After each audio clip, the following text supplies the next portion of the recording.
Hi, welcome to World Edition. Actually, this is a special edition of World Edition on the IBM TV network.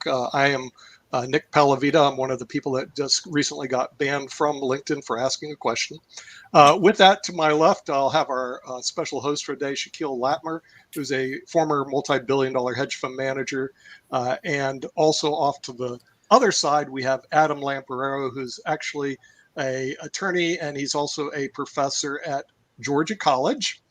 Below me, we have Gidri Stonsonite, who's also an attorney, and she's a attorney in Florida. And then we have Jeff Teichert, who is also an attorney with the Assistant Attorney General's office in the state of Utah. And I'll put the appropriate disclaimers because he's not speaking for the state of Utah. Adam is not speaking for the state or the Georgia College, and I talk for myself, and so does Gidri. So first of all, we're going to look at and me. I don't talk on behalf of the recently unemployed. Okay, that's good. Okay, so we have our group together now. We need to know a little bit more about the facts of the case. So I'm going to turn it over to Adam, who can give us a little better description of the facts of the Kyle Rittenhouse case. We're going to add Mark Lee. He's going to be joining us. We may have one other person who joins us, but let's not stop now. Let's get to the facts of the Kyle Rittenhouse case. Thanks, Nick. Well, to summarize, there was a Black Lives Matter rally that was occurring in the city of Kenosha, Wisconsin, in the wake of the shooting of Jacob Blake. Kyle Rittenhouse, who lived approximately 17 miles away, decided to go to the riot for the purpose of protecting business and lending other aid, as he claimed. So he went there with an AR-15. And to make a long story short, what ultimately winded up happening is that he was chased by a mob. And in the course of that chase, he actually fell onto the street and was attacked, first with a skateboard by one of the rioters. Second, he was also punched, and someone tried to take his weapon from him. In response to this, Rittenhouse fired his AR-15, which unfortunately killed 2 people and injured a third. He was then put on trial, and as we all know, rightfully acquitted on Friday. Well, that's the subject of some debate, right? Yeah, the rightful acquitting is subject to debate. And when we did ask that question, and we posed it to LinkedIn, we said, and there was the question that got banned, by the way. This is how bad this question is. The question was, the jury let Kyle Rittenhouse walk, would you? And you had 2 choices, yes or no. And that was the question. It wasn't one bit. And here was the results of the question. Let Kyle go, 82% said yes. Yes, 18% said no. So 82% would let him walk, 19% said no. This was after 55,867 people viewed this within a period of 4 hours. And then what happened was the poll got taken down. It was banned from Facebook. And the reason why it was banned from Facebook is, banned from LinkedIn. We're broadcasting through Facebook. Why it was banned on LinkedIn is something I cannot answer at this point in time. So maybe we can get to Adam. Well, let's introduce the audience who's maybe unfamiliar with the actual charges. So he was actually charged with 6 offences. One of those charges was dropped, which was his gun charge. So his charges, why don't I wipe my glasses off? His charges were first-degree intentional homicide. The second charge was attempted first-degree intentional homicide. The next one was first-degree reckless homicide, first-degree recklessly endangering safety. He had 2 of those charges, and he was found not guilty on all counts. Now, some people say, hey, it was racist. I personally am not sure why they've come to that conclusion, given that he killed white people. There was 4 white people involved, so I'm not sure exactly what the racist issue is. But some people say it was racist. Some people also say that there was only 1 person of color on the jury, and it was 11 white people, and did that play a part in influencing the decision? So that's that I think is a good place to step off from. Nick, you said on a previous show, should he have even been there? Well, I personally wouldn't have been there. I would have stayed home. I wouldn't have wanted to go out there and put myself in harm's way. But having put himself in harm's way, does he still have the right to self-defense? The prosecutor has famously said that because he brought a gun, he no longer has the right to self-defense. That's not my understanding of the Second Amendment, but be very interesting to hear from the panel. Yeah, that's what I'd like to do, is hear from the panel. In spite of the fact that LinkedIn wants to ban any form of conversation, I'd like to listen to the panel. Let's start possibly with Sasha Starr. You've been following this in Canada. What are your thoughts about this, Sasha? Thank you. When I was young, I had served for 2 years in the Soviet Union Armed Forces. The rule of the game was first shoot, then ask the questions. So if these two guys who killed Rosenbaum and Haber, I think, if they were to shoot Rittenhouse, and then they would go to trial, and probably they would be acquitted on the self-defense because he was armed, obviously, and there was threat to their lives. But they didn't. They didn't shoot. He should. So he's going to write the books, have the musical on Broadway, and so on and on. And these two people for 2 years they're killed, they're losers. So what else can you say? The only thing is that if he would know how it works out, he would kill 33 people, not just 2.5. But that's another story. Okay, that sounds pretty interesting. Let's go to Guidry and see what her thoughts are about this. You'll have to unmute Guidry, but what are your thoughts about the Kyle Rittenhouse case? Where you guys down, Mike? Well, I respectfully would disagree with the previous comment. I do not think that if he had an opportunity, he would have shot 30 people. I think the jury analyzed, and not only the jury, I think the society followed this case with the abandonment of different videos and different testimonies, and they figured out that there was a self-defense instance in all of those accounts. I think facts of this case have to be looked separately and also in a cumulative, and I think jury did a good job. I think here the big issue, I think, in this case and what we are talking right now is the legal system and also our social unrest and social issues that need to be addressed. When we look at the criminal justice system, it's a very limited system. There is a jury instruction. In this case, it was not that limited, 36 pages. Let's agree it was pretty complex, but still we have to keep case within the box, within those frames. And I think jury did it right. When it comes to other spilling over effects of it, yes, our society has some issues, and I think we should talk about it. There should be a discourse about it, yet it should be separated. Okay, let's go to Jeff Teichert. You'll have to unmute yourself, but what are your thoughts out of Utah regarding this particular case? Well, to begin, as Nick said, I'm not representing the state of Utah on this show, so these opinions are my own. But I think, number one, I agree with what Guidry said.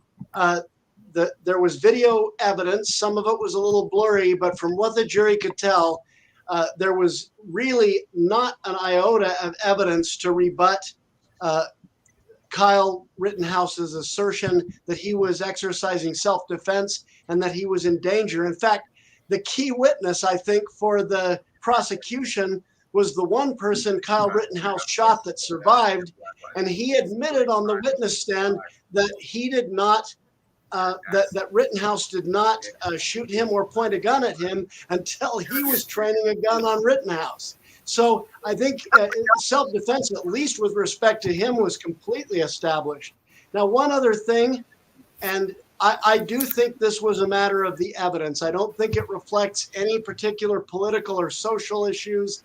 I think it is a matter of whether or not self-defense was established. It has zero to do with race. It had zero to do with the riots that were occurring at the time, except for what the facts of the individual case were. So the attempt to use it for socio-political purposes, I think, is misplaced. It was a case purely and simply about the evidence. But having said that, I'm also going to say the prosecution in the Rittenhouse case was massively outlawyered. They were completely, I mean, they were completely befuddled and stumped and continued to stoop to unethical conduct, which I don't think helped them. I think they were viewed with an eye of suspicion, everything they did. So I think that was a minor factor. The prosecution I mean, it was like watching a football game between the Super Bowl champions and some high school team. Okay. Mark Lee, what are your thoughts about this case? Well, a couple of things, and I'm glad that y'all brought this to the attention of our lovely audience and everything. And by the way, I saw that one of my friends was chiming in, and he was actually chiming in from the West Coast as well. So Alex Chambers was saying that he had some interesting thoughts, and actually I've got to go with him on this because he said if any one of the armed people around the world would have shot and killed Kyle, they could have been acquitted as well. Interesting that multiple people and on opposite sides could be viewed as defending themselves. And one of the things that I would bring up to both Alex and to anybody else that's watching it actually comes to something that Guidry was talking about, which is kind of the way that the judicial system is set up right now. Because I can guarantee you that if any African-American man or minority walked in with any AK-12 and did any shooting, the chances of them getting off with it would be little to none. No, You don't know that. Mark, you don't know that. Are you trying to tell me, Mark? Are you trying to tell me Here we go again. that if the situation was reversed and a black man killed 3 other black men, that race would play a part in that trial? Because that's what happened here. A white guy. Wait a minute. Hold on a second. Black on black crime has actually been a major conversation within the African American community, and it's actually been a major conversation here in Durham, where I'm located at. And part of it is that you are right. There is efforts to try to get our youth to get out of this mindset of thinking that guns Mark, are that's not my question. solution. Mark, that's not my question. What's happening in Durham is not my question. You've made a comment that if it was a black man in this situation, that he wouldn't have gotten off. So let's discuss that. So a white guy killing 3 white guys at the legal system. I got some lawyers in here with us and everything, and I just want to know if they do not disagree with me that as a general rule, the legal system is not fair toward African Americans. It is stacked against African Americans. It is stacked against many minorities. That is why the minority population in our jail system is much higher than others, and that is because of the way the judicial system is set up. I want to hear from some of my lawyer friends if they don't think that I may have a legitimate case. Let me expand on your question. Let's say that you are correct. Say that you are correct. So your solution to that is, let's assume that you're correct, that blacks have been treated unfairly and continue to be treated unfairly by a biased judicial system. Is it your solution then to convict white people of crimes that they are not guilty of in order to rectify the wrong? I never said that I did not think that Kyle was not innocent. I never said that. That's not where the conversation was going. I was talking about the judicial system as a whole. I do have some issues with the legal system in the Kyle case, but it does not have so much to do with Kyle as some other things that we've talked about on the shows that we've done, including our news shows. I am still having a hard time getting my hands around the fact that a youth can get some friends of his who are older folks to go buy the weapon for him. So actually, I think that those folks are the ones that need to be prosecuted, including his mother and his dad. Let's bring in Kim Calhoun.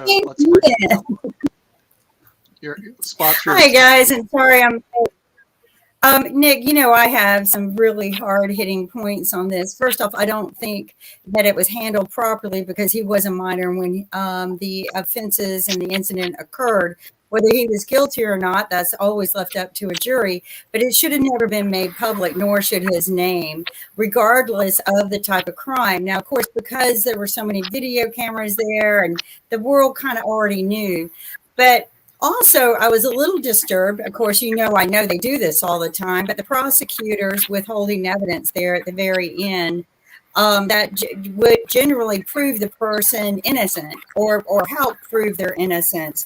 And this happens all the time, Nick, and I'm aware of this personally. I have been down this road with prosecutors who do that kind of behavior. And then you've got the fact that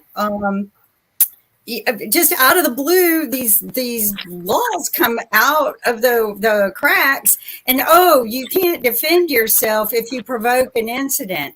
Well, okay, if we're going to enforce these laws, then by God, you better start teaching them and teaching them to these kids while they're young. So put some law school into our classes, because quite honestly, I didn't know. And, define provoking in a riot. Please define provoking in a riot. I mean, what's wrong with this judge? I think it was all, a media hype for everybody to flex their muscles and get their face in the media. The whole trial was a joke. People were saying things, the judge would say, don't do this, and they would do it anyway. I think it was all disgraceful. Okay. It should have never happened. And that young man should have never been held trial publicly, period. Never. Okay, I have a question. I have a question for the panel, since the thing is you all think what Kyle did was wonderful. So would the panel agree with that? I didn't say that. Not you. Some of the panel members think his behavior is okay. So panel members, is it okay? Panel members, listen very carefully. Is it okay for the next Black Lives Matter protest for all the blacks to bring semi-automatic weapons to the party? Jeff, we'll start with you. They all bring semi-automatic weapons to the party because Kyle said it was okay. What's your thoughts on that, Jeff? My thoughts is that they have a right to keep and bear arms under the Second Amendment. And of course, it's okay if they bring semi-automatic weapons to the rally. I don't think it's okay to fire those weapons at innocent people. But if they were attacked, they would have every right to defend themselves. Now, in terms of whether Kyle should have been there in the first place, it may have been poor judgment, but no one's questioning whether the rioters should have been there doing what they were doing, and I think they should not have. Kyle Rittenhouse, as far as I understand, was actually down there trying to help with first aid and putting out fires and things like that, and the weapon he was carrying was for his own protection because he was walking into a riot. Now, was it unwise for a 17-year-old kid to be in that situation? I think you can argue that it might have been unwise, but he had as much right to be there as anybody else, and a right to put himself in jeopardy. And if he actually became directly threatened, he had a right to defend himself. Okay, I'm going to pose the question to Adam. Adam, next time they have a Black Lives Matter rally in Midgeville, Georgia, or on your campus at Georgia College, it would advise all the black men to bring their semi-automatic weapons, because Kyle Rittenhouse says it's okay. You say it's okay too. Yes. It's funny because it only took about 15 minutes for the panel to make this about race when race has nothing to do with it. And as far as the criminal justice system being so racist, tell that to O.J. Simpson. Tell that to Bill Cosby, who walked free over the summer. Nick, I just want to make 3 quick points. First, the law of self-defense in most jurisdictions requires that a person subjectively believe that they are in danger of grave bodily harm or death, and that fear be objectively reasonable. In Wisconsin, however, they have what's called imperfect self-defense, where you are entitled to the claim of self-defense provided that you only subjectively believe you are in fear of grave bodily harm or death, and that indeed was the case here. If you look at the videos, Kyle was running away from the mob, not toward the mob. Kyle was on the ground, being struck with a skateboard, being punched, people grabbing for his weapon, and one person, in fact, pointing his weapon at Kyle. This is a textbook case of self-defense under perfect or imperfect self-defense. Second, I'm tired of this society of everybody making everything about race. Kyle was white, the alleged victims were white, and not everything is about race. It's terribly divisive to have this ongoing false narrative in our society. And number 3, the media completely distorted this narrative from day one and pushed false facts and outright lies. Hi, Joy Reid. Hi, Don Lemon. And that person allegedly occupying the White House, who goes by the name of Joe Biden, has actually made this worse with his comments after the verdict. The verdict was right. Justice is done. Our society is not systemically racist, and it's about time we start talking about facts and not fiction. Okay, Adam, so just just one point. If You society decided is not racist, to answer my question. Instead, you If went on a society- diatribe. Your If question American was, I society- reject your question because it was so loaded. Oh, you rejected Everybody has a right to bear arms. I If reject American the society is so racist, somebody has to explain to me how Derek Chauvin got convicted if American society is so racist. Because Or OJ got acquitted. that's what kicked off the riots in the U.S. summer of 2020. I just asked a very simple question. Is it okay in your mind, based on Rittenhouse, for groups to bring, semi-automatic weapons to the party? And since you failed to answer that question, which is your prerogative, Professor Lamprell, we're going to ask Guidry, put her on the spot, put her in the hot seat. And is it okay, like in Miami, there's going to be a new protest? I don't even care what the protest is, but everybody is invited to bring their semi-automatic weapons to the party based on the Kyle Rittenhouse case. And your answer would be? My answer would be that, of course, it is not okay. It's not okay on so many levels. First of all, semi-automatics, come on. It should be outlawed. There is no place for semi-automatics in the streets. There's no place in the houses. It's just not the way it should be. Another thing, bringing weapons to the gatherings, especially protests, should be absolutely outlawed. This case is also different because there was unrest and police was incapable to handle their unrest, and there were calls for some help and vigilantes to stand the ground and protect their communities and small businesses. It's not okay. If there is a weapon in the beginning of the chapter, hanging on the wall, at the end of that story, the weapon is going to shoot. And this is the ultimate example of it. It's not okay. In this particular case, I have to add something. I will agree with Adam. I think that race has been used and overused in here. Media also has been manipulating the system and the narrative of this case. We have to understand that this case has been on steroids. Every single household knew of this case. The trial was watched by so many people, analyzed, dissected multiple times. So there was really no place to make some kind of decisions that could be driven by the racial leaning towards opinions. I think jury was very brave despite different attempts to intimidate jury. There are multiple accounts of different ways, as there were attempts to photograph jury, follow the jury members. There were protests on the steps on the courts. The jury members the guards had to close the windows for the jury members not to see the protest or not to hear the screams. So I think it's not acceptable, absolutely not acceptable. In the 21st century, where we are, and trying to manipulate the justice system should be outlawed. We should talk about that, not only about the race, which in this particular case, I really don't think that has a place. Okay, well, we'll talk about that. We'll bring up Shaquille. Shaquille, there's going to be a protest in Melbourne. Bring your semi-automatic weapon, and the other side brings their semi-automatic weapon. And in Melbourne, Australia, that's okay, right, mate? Would be happy because it's Melbourne, so they can do what they like down there and shoot each other. We're quite pleased with that. Obviously, we don't have gun laws. The United States does. They get that from the Magna Carta because King, I forget which one it was, had these sort of religious groups, so they allowed one group to be armed, not the other. The right to bear and hold arms shall not be infringed. I'm not sure what the debate is. It's really clear. It's in the Constitution. I'll make a very quick facetious comment to the four lawyers that are here. In all the time that you guys have been in court, have you ever seen a prosecutor point an AR-15 at the jury and have his finger on the trigger? I'm not a lawyer, but I'm not sure that would be the first technique that I would use if I was trying to persuade them.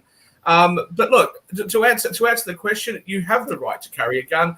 Gigi, I understand what you're saying. However, if you're going to attend a protest and you think that there's a chance to have a violence, which clearly there was in the context of the summer of 2020, and you own a gun, why would you leave it at home? You know that you're going to be going somewhere that's dangerous. Of course, you're going to carry it with you. If you don't want to carry a gun, or if you think that you're going to be in too much danger, maybe stay home. Maybe that's what Cole should have done. I would probably say that a rational person would have erred on the side of caution and stayed home. But, if I'm 17 and I steal my parents' Ferrari and then somebody attacks me, the Ferrari's not insured for me to drive it because I'm only 17, but somebody attacks me, do I have the right to use the Ferrari to run over that person? in self-defense? Yes, I do. So any sort of debate that he shouldn't have been there, he shouldn't have had a gun, it's not the point. The point is, was his life in danger? Did he have a reasonable reason to believe that his life was in danger? And then did he exercise a reasonable amount of force to counter that threat? And I think it's very clear that he did. Yeah, Well, Nick, I have a very your question is getting to. I think your question is getting to the issue of provocation. Under well-established law, if you provoke an attack, then you can't turn around and claim self-defense. So what you're suggesting is that simply by going there and exercising his Second Amendment rights, that's provocation. Well, the law doesn't support that proposition. While it may have been unwise, it was not unlawful, and that's why Count 6 was dropped. It's a textbook case of self-defense, and like I said, let's talk about facts and not fiction. But Well, Adam, if I come up to you and slap I you, would you don't be have the right very to shoot in careful response. It in has what to be you guys are proportionate. saying. That's right. Because That's the correct. laws differ from state to state. In Florida, they have a brandishing a weapon Mm-hmm. law, and they're not getting away with that stuff that you guys are describing.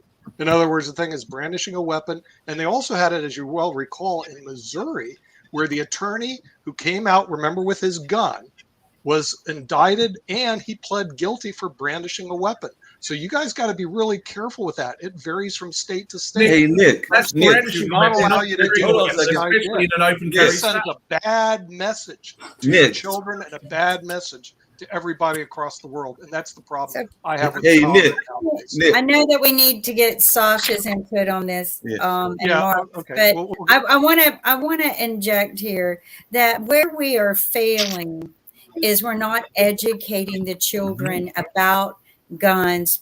So when they become young adults, they truly understand the full impact of carrying them and gun law. And I think we have reached that point where we need to be teaching this. I think Mark is dead on.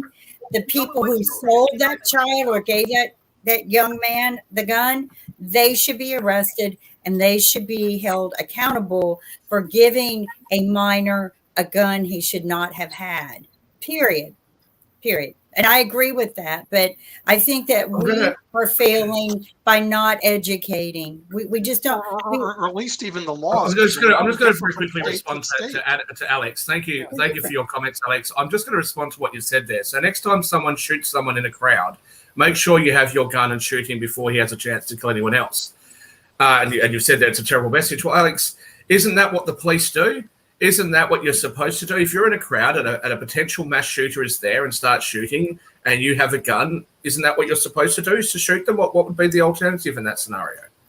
Well, there's a couple of things that I was going to bring up, and I'm glad Alex brought those up as well, because we've actually had this conversation. And Alex was a past guest, by the way, on the online dinner party and everything. And we love the comments coming in. One of the things I was going to say is, I appreciate Alex for coming in and joining the conversation, is that there has been some conversation in a lot of the areas of the community about what we need in terms of policing, because a lot of police are, as I think Kim is kind of alluding to, are not really trained in how to handle a lot of these situations and things of that nature. So there has been talk about not just having the police come to situations, but having people that can de-escalate situations, whether that's a social worker, whether that's somebody that knows stuff in that field. So that has been an ongoing conversation that has been having in the country, and I actually agree that that's something we need to be looking at, because a lot of police are not trained in how to deal with things of that nature. The other thing that I was going to ready to add really quickly and everything is that I think personally, this is just my opinion, that a lot of people in the minority community are looking, because there are two parallel cases going on at the same time. And yes, there have been a few protests because of the Kyle Rittenhouse verdict and everything. But I do think that if the case goes in a certain way in the Arbery case,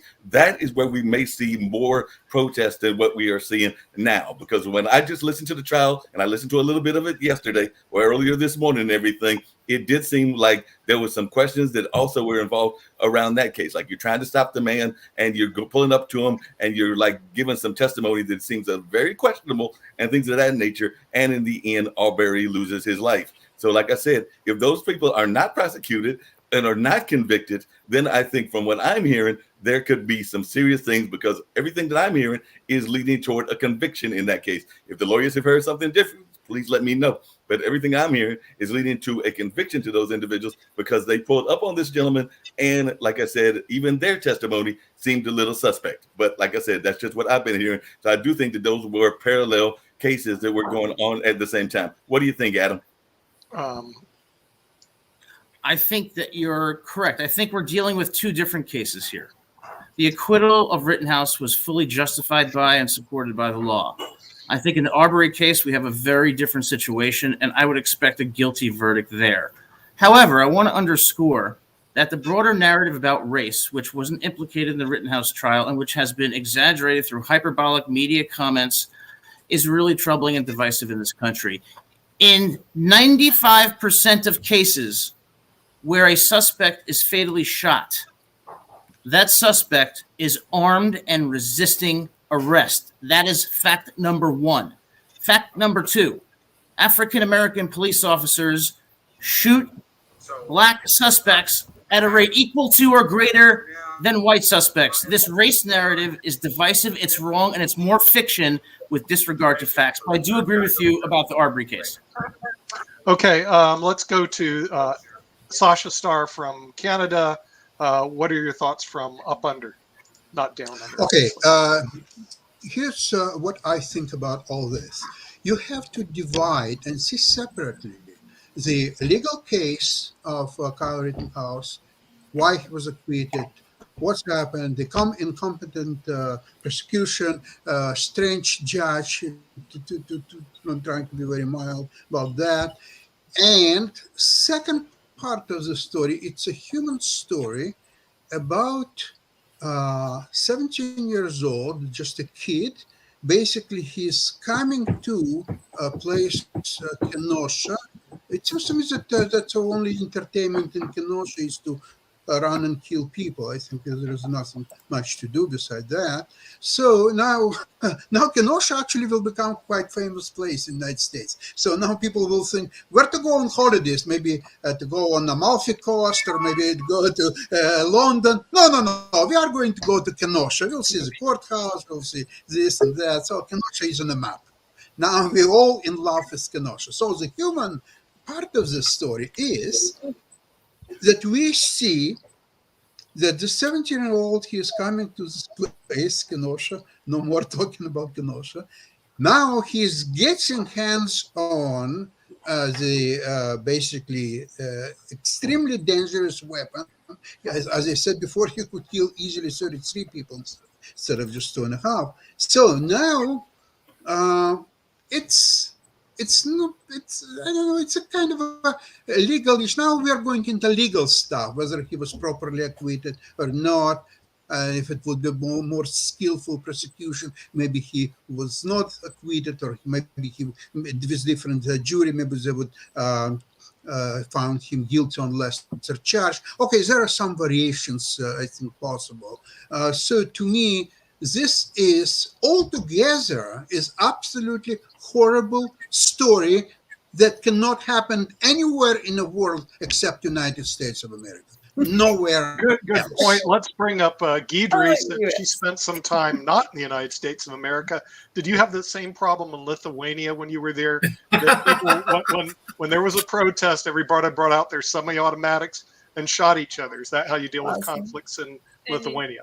Nick, any guesses how we deal with the conflicts? I don't know. I never lived in Lithuania. No. I don't know if when you guys go to parties in Lithuania, does everybody bring their semi-automatic just in case somebody attacks them?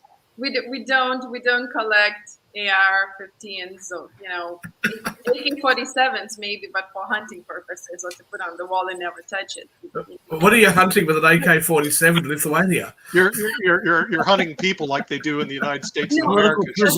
But you see, you're hunting people. That's the reason this is a bad case. And the shock is that you guys don't get how bad of a case this really is. It's not the fact that it is a bad case. This is a bad case. Nick, the shock that I have is you don't get how bad this really is. I think that one charge that should have been kept in this particular case should have been misdemeanor for unlawful possession of dangerous weapon.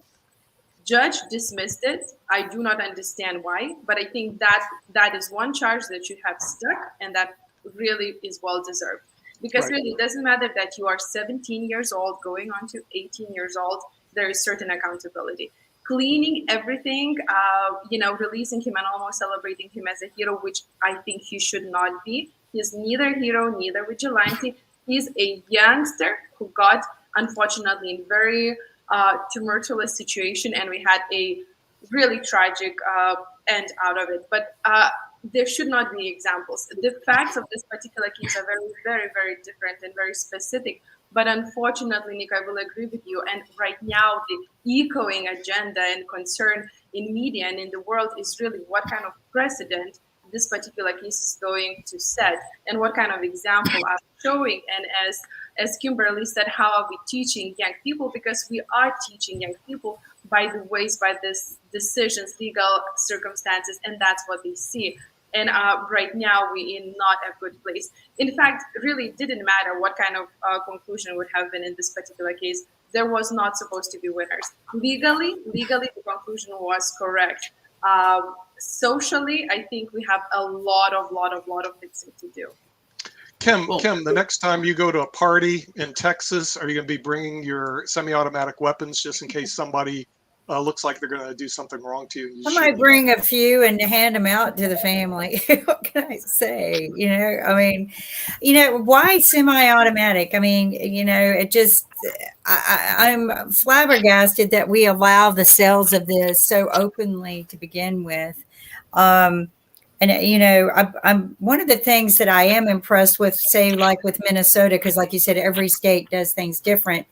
Minnesota, they used to have a standard that the children could not graduate from high school until they took a gun class. And they actually have the lowest rates that I know of incidences that involve young adults in shootings. So they have, I'm sure they haven't, but I'm just have a lower, and it's because they're all taught how to handle a gun, clean it, respect it. They're taught the gun laws. They pretty much can probably go get the test to carry a gun when they graduate from high school. And I think we need to be teaching law and guns in all the schools. I do. But you should also start with the prosecuting attorney, because the prosecuting attorney obviously never handled a gun before. The law in this case shows that Kyle Rittenhouse didn't break the law, right? That he's been acquitted. But these words here off the Second Amendment, okay, it's important. It's important. But you have to read them carefully and how they're applied. Now, Nick, if you're going to start talking about militias, we have a very well-esteemed guest who's on our panel today who worked on the DC versus Heller case, who will tell you that it's not all about militias, okay? And I would say that anybody who has any semblance of understanding of the Second Amendment of the United States and further back to where it comes from in the Magna Carta would know that if you are an American, it is not just your right, but if you have any level of patriotism for your country, it is your duty to own a gun and to know how to use a gun. Okay. The idea behind Mark, hang on, let me finish. The idea behind being able to have these weapons. Everyone wants to talk about, oh well, he had a semi-automatic. What should he have had? Should he have had one of those old style antique guns from like the American Revolution where he had to stop and fill it up with gunpowder and so of course he's going to have that. Now the militia is not just about overthrowing government. That's a question of theoretical law as to whether the citizens have the right to do that. But one of the fundamental ideals is that if for some reason the country was overthrown by a foreign power and a person did not want to submit themselves to the invading force, they at least would be able to defend their families. They would at least be able to defend themselves. Why take that right away? So that right is entrenched in your Constitution for a reason, or in the Bill of Rights for a reason, and it should be respected. Yeah, and I hear what you're saying, but I got a question for you, and this is actually coming back to something that Adam brought up earlier, because some of these issues, and I think Kim was alluding to it earlier, and Shaquille, this may shock you, but I actually believe that some of these things have to do with deep-reaching issues that are even beyond race. They might have to do with like poverty and other things, but they're definitely societal issues that are playing into what is going on in society.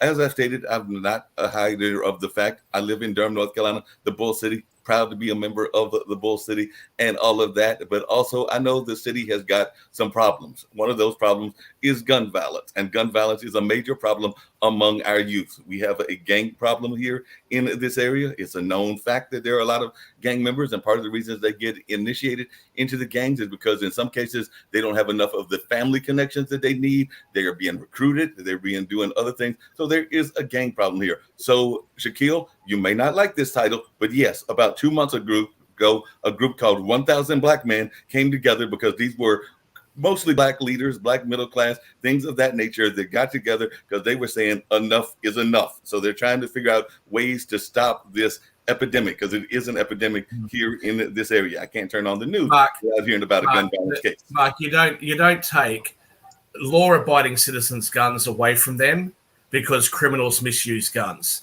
That would be the same as telling people who have never been involved in vehicular homicide, you can't drive anymore. You've never been in a car accident, but some people have car accidents. Let's address the issue of speeding by making sure that nobody is allowed to drive anymore. And the people that live in inner city New York and, Californian cities, they might be okay with that because they catch the subway or the bus, goodness knows why, but they do. Okay.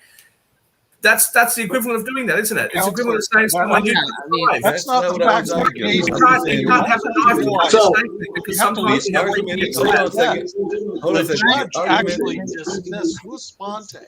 This is what Gabriel said. The judge sua sponte dismissed a legal issue that he should have hung on. Nick, he didn't just by himself. He didn't just by himself. That is wrong as a matter of law. It's not as though, Nick. It's not as though that person was a black man. Would he have dismissed the charge with this guy? What you're trying to make out, is I'll tell you why. He heard his song. He heard the song "God Bless USA," and then by himself said, "You know what? I'm going to dismiss the charges." That's not what happened. The defense brought up the fact that he wasn't in breach of the law as it read, and so the judge dismissed it. He wasn't in breach of it. So That's right. The law was so you're telling me, Shaquille, he was a minor. The law was read to the court, and the judge dismissed it as a result. Well, let me tell you what the law says. Tell us what the law says.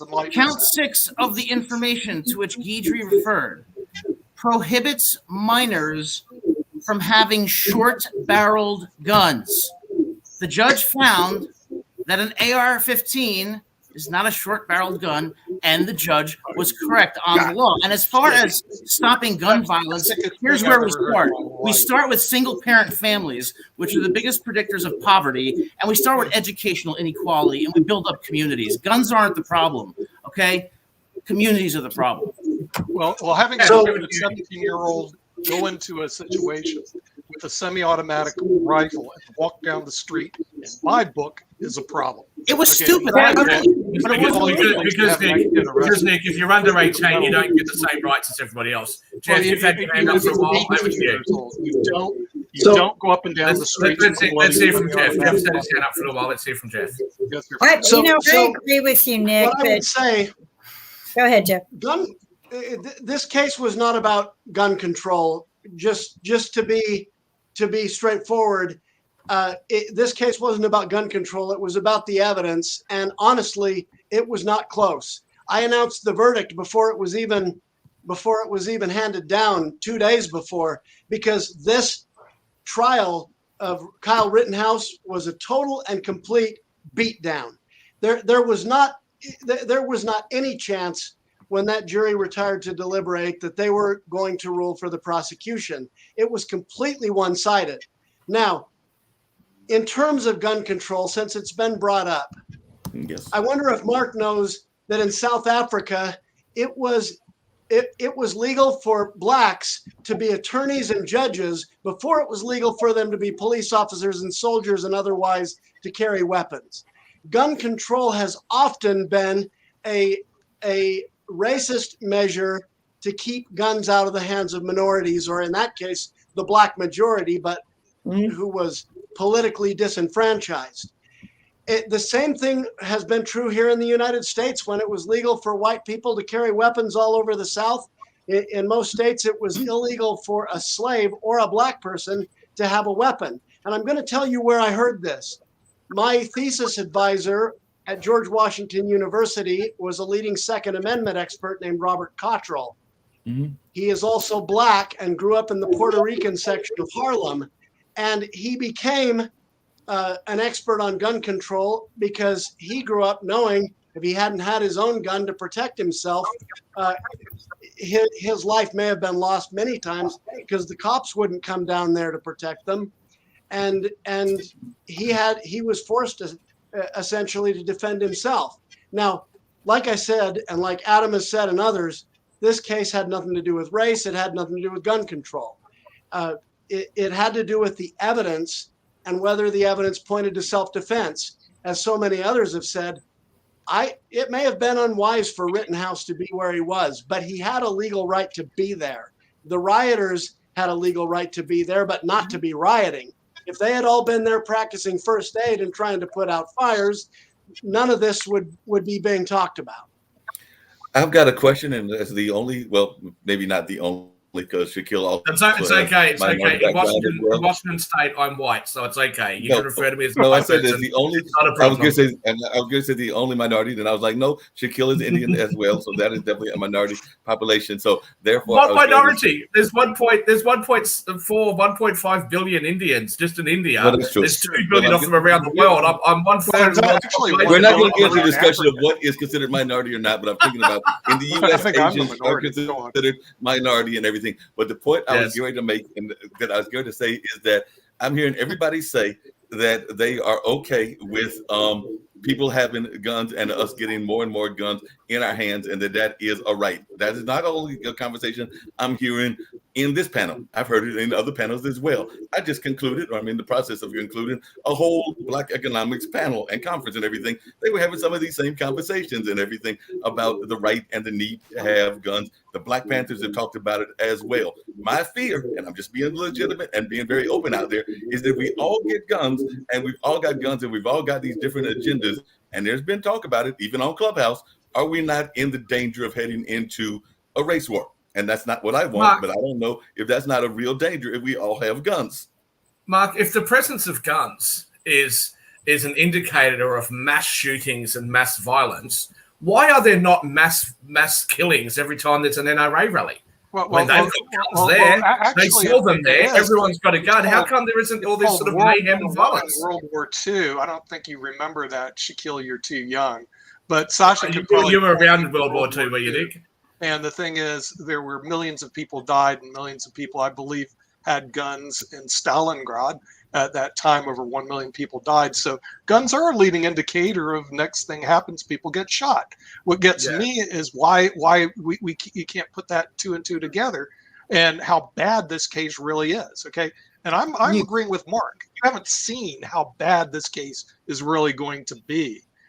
Watch what happens next. So in order to prevent the riots and the looting that's undoubtedly going to go on, what we should have done is just said, look, Kyle, don't bring your gun, go there, render first aid, and if a white person attacks you, remember it's racist for you to defend yourself. You need to just put your hands up and say, right here, shoot me in the head, I'm all good. Is that your solution? And to bring up World War II, all wars are. I want to interject here just for a second. I know of someone who could have defended themselves had they had access. Kim's got a point. Hold on. I think Kim's got a point.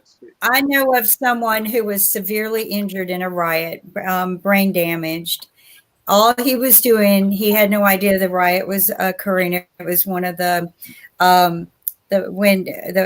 Black Lives Matter situations were going on, and he was just walking to his car from an event that he was at. He was not involved with the riot. He didn't know that it was erupting. They got him and his friend, they threw them down to the ground and beat them to a bloody pulp. There's 2 white boys minding their own business. And, do I think it was prejudice? It was prejudice because they were white and in the wrong place. Do I wish he had had a gun in his hand so he could have defended himself?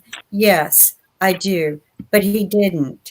We all are not going to be carrying guns every time we need to.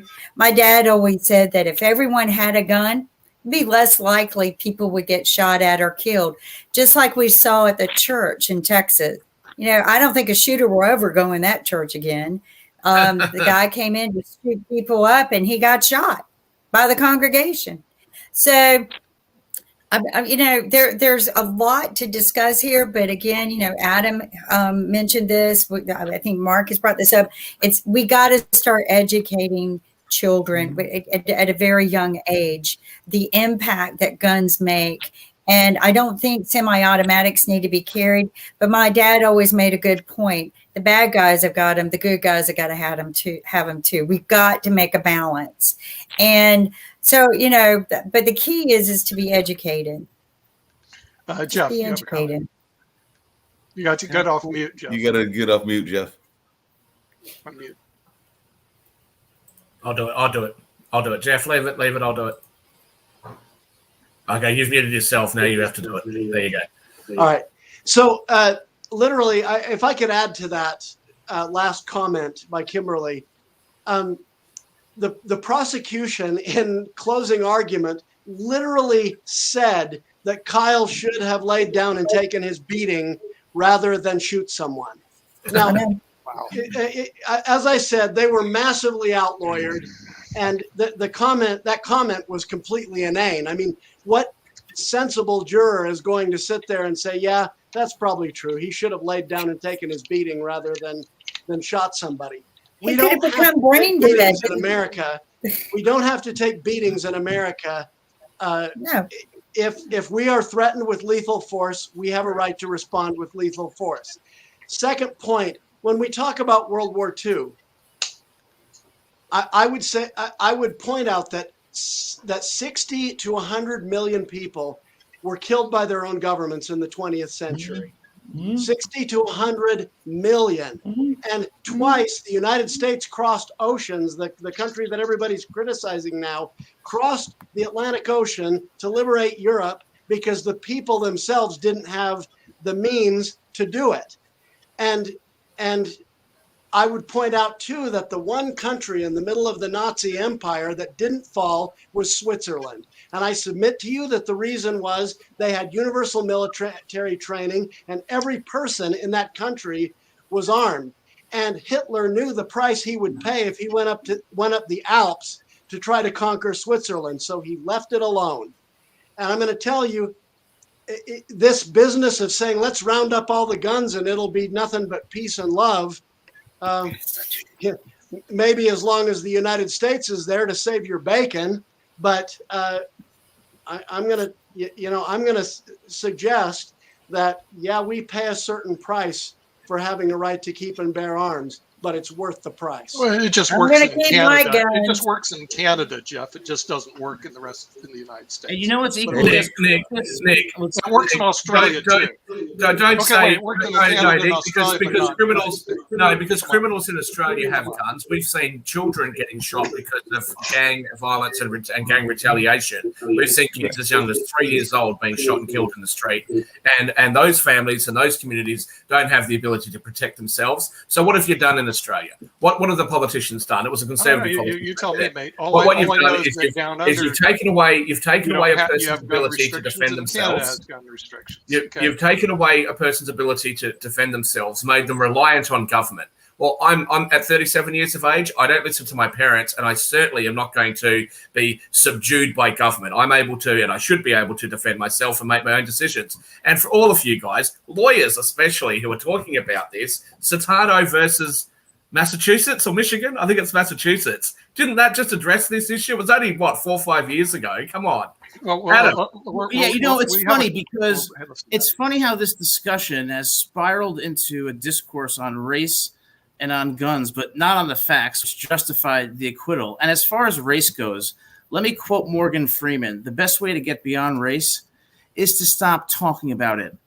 Let me give you a statistic. 30% of white college applicants, it was found in a recent study, lie on their college applications.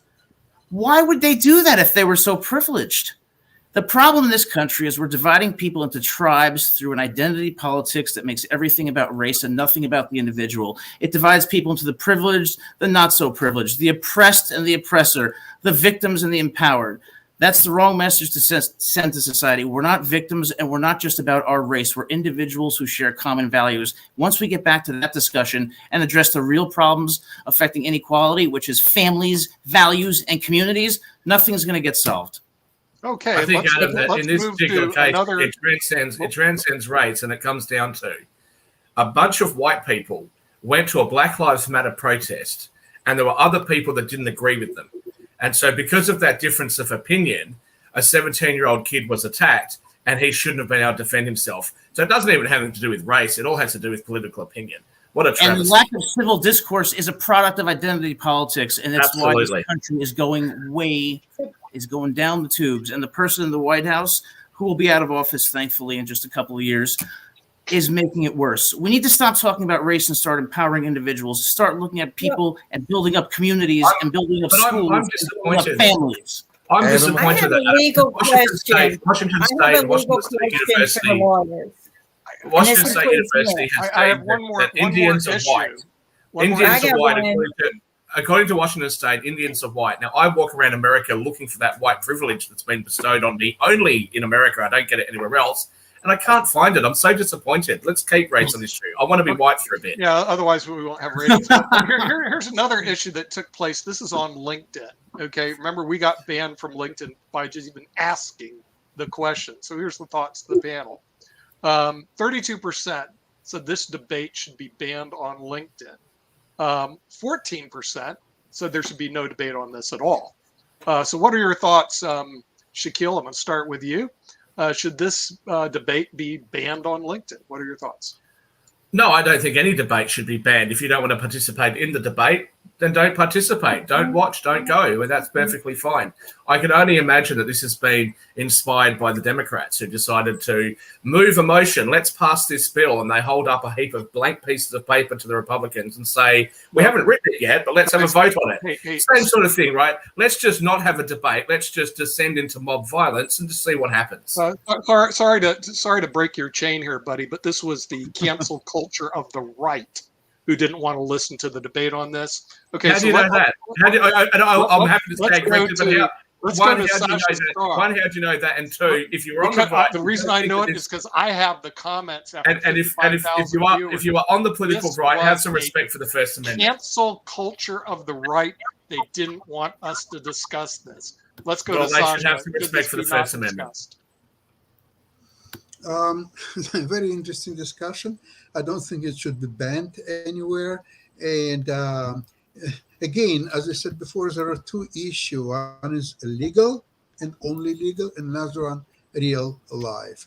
And my conclusion from this all, two things. Number one, that's where I started. First, shoot, then ask the questions. Rule number one. Rule number two, have access to a good lawyer, and you'll be okay. Great comment by Stephanie Rhodes, by the way. Perfect comment by Stephanie. Okay, so let's go to Guidry. Should this debate be banned? Because I got a big pushback from the cancel culture of the right saying they didn't want to listen to this subject. Should this be canceled and we should not listen to this anymore? Wow, or discuss it? I'm flabbergasted that someone could say that people should not debate a subject, especially subject that has been, that is and is going to be very, very, very in tune with the American fabric. Whether we like it or not, we are going to talk about it because it was an important case. It mirrors a lot of issues. We're going to have to address those issues. The problem is that we used to give monologues. It seems like in the United States, we really feel comfortable about like talking, we don't listen. If we listen to something that is a little bit opposite, if you always read CNN, try to go to Fox or, the other area, if you do Fox, try to go to the New Yorker or so on. Like, let's mix it. Let's talk about it and then take a leave, because I think all of us would be surprised because both sides have good points. Unfortunately, we're too close to really open ourselves and come up with the best solution. And when it comes to the race issue, it's there. Whether we like it or not, it should not be here. We really need to nip it. We need to address it in some kind of way, and we need to figure out how to do it, because as of now, we just keep going down the hill, and we're using every little thing that divides our society as such case, again, to put forefront the race issue, and that's Okay, Mark, should this issue just not even be discussed? 32% said the debate should not be on LinkedIn. 14% said we shouldn't discuss Kyle Rittenhouse at all. Oh, you know that I love discussing hot button topics and all the things. We do it all the time on World Edition. We do it all the time on the online dinner party. As a matter of fact, later on this evening, I'm going to do a pre-record with a labor organizer and an activist. I'm sure that this whole case will come up while I'm talking to Tula, and y'all can hear that on tomorrow's edition of the radio show with Mark Lee, because I'm getting ready to do the pre-record in about a minute or two and all of that. So that is another case where this whole conversation will be coming up and all of that. So definitely some great conversation. Like I was telling Adam in some back and forth conversation, don't always agree with him, don't always agree with Shaquille, but we have some fun things going on in the conversation. I don't think you ever agree with Shaquille. Around that race, around that area. And even so, something that Guidry said, the whole conversation around race, there are some statistics, and I don't feel like bringing them out right now, but there are some statistics that show that there are some things that need to be addressed, including a great wealth gap that exists as well. But we can get into discussions about that in future shows and future debates, because that's what we do here on international broadcast media. So we can Mark, you forget. Thing I was going to bring up Mark, as well, you forget the mathematics is racist. Another thing I was going to bring up that I brought up to you as well, Shaquille, in the past, is yes, there's even the fact that we are all not one group if you are part of a group. So like if you're Hispanic, they don't all think alike. The people from Puerto Rico might have different views than those from, say, Guatemala and those from Bolivia, and the same with the African-American population. And that includes the difference. And this is an interesting point, and this will be my last one, that came up with some people that were talking about hip hop and the hip hop culture, and they were visiting Africa. There were some friends of mine that were visiting Africa, and one of the things that they got pushback back was because they were thinking that everybody in America, African Americans in America, were like living the good life. We're living this fantastic life. We're living in the riches. We're just burning money like it was going out of style and all of that. And they were shocked when they found out that that was not the case, because guess what? They got those ideas from rap videos. That's right. The rap videos that made it to Africa is where they got this idea that everybody was living in this land of wealth and everything. And that's what they told some friends of mine. I think Barbara was one of them, Nick. Okay. Last word from Adam. Adam, you are living in a country of wealth. Should the debate be banned from LinkedIn? We were discussing this. 32% of the people say that this whole debate should be banned on LinkedIn. 14% said we should not discuss it at all. You're going to be the last word because we're at the hour. Of course it shouldn't be banned. We need to have robust debate and diverse perspectives. That's what leads to an informed democracy and a marketplace of ideas. Okay, well, you, in my opinion, you've said it all. So the thing is, with that, we're going to end it because we're at the hour. And we'd like to thank our panelists. We'd like to thank everybody from the World Edition on our special on Kyle Rittenhouse. And we will see you next time on the next special, because I think we've got another case coming up. Take care. We'll see you.